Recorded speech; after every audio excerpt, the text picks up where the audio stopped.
Okay, public ಟಿವಿಯಲ್ಲಿ ಮತ್ತೊಂದು exclusive ಸುದ್ದಿ ಇದೆ. ವಿಧಾನಸೌಧವನ್ನು ಪ್ರವೇಶ ಮಾಡೋದಕ್ಕೆ ಸಾರ್ವಜನಿಕರು ಪರದಾಡ್ತಾ ಇದ್ದಾರೆ. ಈ ಹಿಂದೆಲ್ಲ ಸಾರ್ವಜನಿಕರು ತಮ್ಮ ಕೆಲಸ ಕಾರ್ಯಗಳನ್ನು ಮಾಡಿಸ್ಕೊಳ್ಳೋದಕ್ಕೆ ವಿಧಾನಸೌಧಕ್ಕೆ ಹೋಗೋದಕ್ಕೆ ನಿಯಮಗಳೆಲ್ಲ ತುಂಬ ಸರಳವಾಗಿತ್ತು.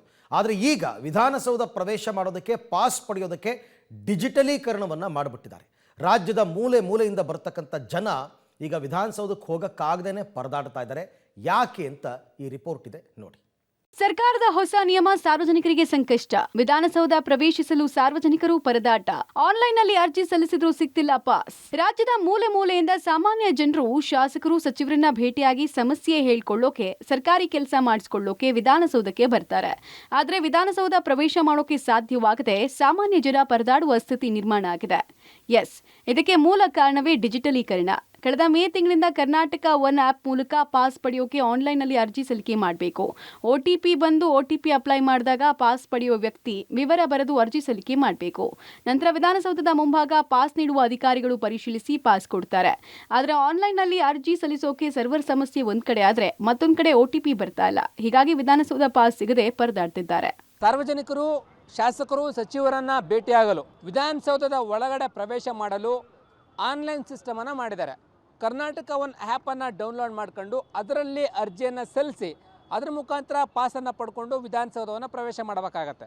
ಆದರೆ ಈಗ ಆ ಒಂದು ಆ್ಯಪು ಸಮಸ್ಯೆ ಆಗ್ತಾಯಿದೆ. ಸರ್ವರ್ ಸಮಸ್ಯೆಯಿಂದಾಗಿ, ಟೆಕ್ನಿಕಲ್ ಸಮಸ್ಯೆಯಿಂದಾಗಿ ಸಾರ್ವಜನಿಕರು ವಿಧಾನಸೌಧ ಪ್ರವೇಶಕ್ಕೆ ಪರದಾಡುವಂಥ ಪರಿಸ್ಥಿತಿ ನಿರ್ಮಾಣ ಆಗಿದೆ. ವಿಧಾನಸೌಧ ಮುಂಭಾಗದಲ್ಲಿ ತಾವು ಗಮನಿಸ್ತಾ ಹೋಗ್ತಾ ಇದ್ದೀರಾ, ಇದು ವಿಧಾನಸೌಧ ಮುಂಭಾಗದಲ್ಲಿ ಸ್ವಾಗತ ಕೇಂದ್ರ, ರಿಸೆಪ್ಷನ್ ಸೆಂಟರ್ ಅಂತ ಏನು ತಾವು ನೋಡ್ತಾ ಹೋಗ್ತಾ ಇದ್ದೀರಾ.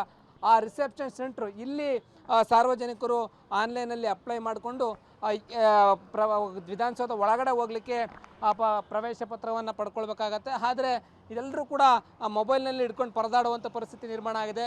ಸರ್ವರ್ ಸಮಸ್ಯೆಯಿಂದಾಗಿ ಅಪ್ಲಿಕೇಶನ್ ಓಕೆ ಆಗ್ತಾಯಿಲ್ಲ, ಆ್ಯಪ್ ಡೌನ್ಲೋಡ್ ಆಗ್ತಾಯಿಲ್ಲ, ಸಮಸ್ಯೆ ಆಗ್ತಾ ಇದೆ ಅಂತೇಳಿ ಎಲ್ಲರೂ ಹೇಳ್ಕೊಳ್ತಾ ಇದ್ದಾರೆ. ದೂರದಿಂದ ಬೇರೆ ಬೇರೆ ಜಿಲ್ಲೆಗಳಿಂದ ಸಾರ್ವಜನಿಕರು ಬಂದಿರೋದನ್ನ ಗಮನಿಸ್ತಾ ಹೋಗ್ತಾ ಇದ್ದಾರೆ. ನೋಡಿ, ಇಲ್ಲಿ OTP ಪರಿಶೀಲನೆ ಅಂತ ಕೇಳ್ತಾ ಇದೆ, ಅದು ವರ್ಕೆ ಆಗ್ತಾ ಇಲ್ಲ, ಸುತ್ತುತ್ತೆ ಅಂತೇಳಿ ಸಾರ್ವಜನಿಕರು ಹೇಳ್ತಾ ಇರುವಂಥದ್ದು. ಇವರೆಲ್ಲರೂ ಕೂಡ ಮತ್ತೊಂದಿಲ್ಲಿ ತಿರಸ್ಕಾರ ಆಗಿದೆ ಅಂತೇಳಿ ಈ ಒಂದು ಮೊಬೈಲ್ನಲ್ಲಿ ತಮಗೆ ಕಾಣಿಸ್ತಾ ಹೋಗ್ತಾ ಇದೆ. ಇವರು ಆನ್ಲೈನಲ್ಲಿ ಅಪ್ಲಿಕೇಶನ್ ತಿರಸ್ಕಾರ ಆಗಿದೆ ಅಂತ. ರೈತರೆಲ್ಲರೂ ಕೂಡ ಬೇರೆ ಬೇರೆ ಜಿಲ್ಲೆಗಳಿಂದ, ಬೆಳಗಾವಿಯಿಂದ, ರಾಯಚೂರಿಂದ, ಹುಬ್ಬಳ್ಳಿಯಿಂದ, ಕೊಪ್ಪಳದಿಂದ, ಗದಗನಿಂದ ಬಂದಿದ್ದಾರೆ ಶಾಸಕರನ್ನ ಸಚಿವರನ್ನ ಭೇಟಿಯಾಗಿ ಸರ್ಕಾರಿ ಕೆಲಸಗಳನ್ನು ಮಾಡಿಕೊಂಡು ಮನವಿ ಸಲ್ಲಿಸೋದಕ್ಕೆ ಅಂತೇಳಿ. ಇವರು ಆನ್ಲೈನ್ ಸಿಸ್ಟಮನ್ನು ಜಾರಿ ತಂದು ಇಲ್ಲಿ ಜನ ಪರದಾಡುವಂಥ ಪರಿಸ್ಥಿತಿ ನಿರ್ಮಾಣ ಆಗಿದೆ. ಇನ್ನು ಬೆಳಗಾವಿ, ರಾಯಚೂರು, ಧಾರವಾಡ, ಕಲಬುರಗಿ ಸೇರಿದಂತೆ ಬೇರೆ ಬೇರೆ ಭಾಗದಿಂದ ಬಂದಿರುವ ಜನ ಮೊಬೈಲ್ ಹಿಡಿದು ಅರ್ಜಿ ಸಲ್ಲಿಕೆ ಮಾಡೋಕೆ ಮುಂದಾದ್ರೆ ಸರ್ವರ್ ಸಮಸ್ಯೆ ಕಾಡ್ತಾ ಇದೆ. ಜೊತೆಗೆ OTP ಬಾರದೆ ಪರದಾಡ್ತಾ ಇದ್ದಾರೆ. ಇನ್ನು ಈ ಆನ್ಲೈನ್ ಅರ್ಜಿ ಸಲ್ಲಿಕೆ ತೆಗಿಬೇಕು, ಕಷ್ಟ ಆಗ್ತಿದೆ ಅಂತಿದ್ದಾರೆ. ಬಾಗಲಕೋಟೆಯಿಂದ ಬಂದಿದ್ದೀವಿ. ಹಜ್ ಮತ್ತು ವಕ್ಫ್ ಇಲಾಖೆ ಹೋಗ್ಬೇಕು, ಸೆಕ್ರೆಟರಿ ಅವರಿಗೆ ಭೇಟಿ ಆಗಬೇಕಾಗಿತ್ತು. ಇಲ್ಲಿ ಪಾಸ್ ತಗೋರಿ, ಅದನ್ನ ತಗೋರಿ, ಇಲ್ಲಿ ಆ್ಯಪ್ ಡೌನ್ಲೋಡ್ ಆಗ್ತಾ ಇಲ್ಲ, ಸಾಕಷ್ಟು ತೊಂದರೆ ಆಗ್ತದೆ, ನೆಟ್ವರ್ಕ್ ಪ್ರಾಬ್ಲಮ್ ಆಗ್ತಾ ಇದೆ. ಒಂದು ತಾಸು ಆತು ನಾನು ಈಗ ಆ್ಯಪ್ ಡೌನ್ಲೋಡ್ ಮಾಡಿ ಅದನ್ನು ತಗೊಳ್ತಾ ಇಲ್ಲ. ಹಳ್ಳಿ ಜನರಿಗೆ ಅಂಕರ ಸಾಕಷ್ಟು ತೊಂದರೆ ಆಗ್ತಾ ಇದೆ. ನಾವು ಗದಗಿಂದ ಬಂದಿವಿ, ಸನ್ಮಾನ್ಯ HK ಪಾಟೀಲ್ ಭೇಟಿ ಆಗಬೇಕಾಗಿತ್ತು. ಒಂದು 45 ನಿಮಿಷದಿಂದ ನಾನು ಆ್ಯಪ್ ಡೌನ್ಲೋಡ್ ಮಾಡಕ್ಕೆ ಟ್ರೈ ಮಾಡ್ತಾ ಇದ್ದೀನಿ. ಆ್ಯಪ್ ಡೌನ್ಲೋಡ್ ಆಗ್ತಾ ಇಲ್ಲ, ಒಳಗಡೆ ಬಿಡ ಅಂತ ಬಿಡ್ತಾ ಇಲ್ಲ. ಮೊದಲೆಲ್ಲ ಆಧಾರ್ ಕಾರ್ಡು, ಡ್ರೈವಿಂಗ್ ಲೈಸೆನ್ಸು ಆ ಪ್ರಕಾರ ಒಳಗಡೆ ಪಾಸ್ ಕೊಡ್ತಾ ಇದ್ರು, ಆರಾಮಾಗಿ ಹೋಗಿ ಬರ್ಬೋದಿತ್ತು. ಈಗ ಇದು ಆ್ಯಪ್ ಡೌನ್ಲೋಡ್ ಮಾಡಿ ಅದರಲ್ಲೇ ನೀವು ಹೋಗ್ಬೇಕಂತಂದ್ರೆ ಸಾರ್ವಜನಿಕ ತೊಂದರೆ ಆಗ್ತದೆ. ಇನ್ನು ಪಾಸ್ ವಿತರಣೆ ಮಾಡುವ ಸೆಕ್ಷನ್ ಆಫೀಸರ್ ವಿಚಾರಿಸಿದ್ರೆ ಸರ್ವರ್ ಸಮಸ್ಯೆ, OTP ಸಮಸ್ಯೆ ಇದೆ, ಸರಿಪಡಿಸ್ತೀವಿ. ಮ್ಯಾನ್ಯುಯಲ್ ಆಗಿ ಕೂಡ ಅರ್ಜಿ ಸಲ್ಲಿಕೆ ಮಾಡಬಹುದು. 70% ಆನ್ಲೈನ್ನಲ್ಲಿ ಅಪ್ಲೈ ಮಾಡ್ತಾರೆ. ಸ್ವಲ್ಪ ತಾಂತ್ರಿಕ ಸಮಸ್ಯೆ ಇದೆ, ಸರಿಪಡಿಸ್ತೇವೆ ಅಂದ್ರು.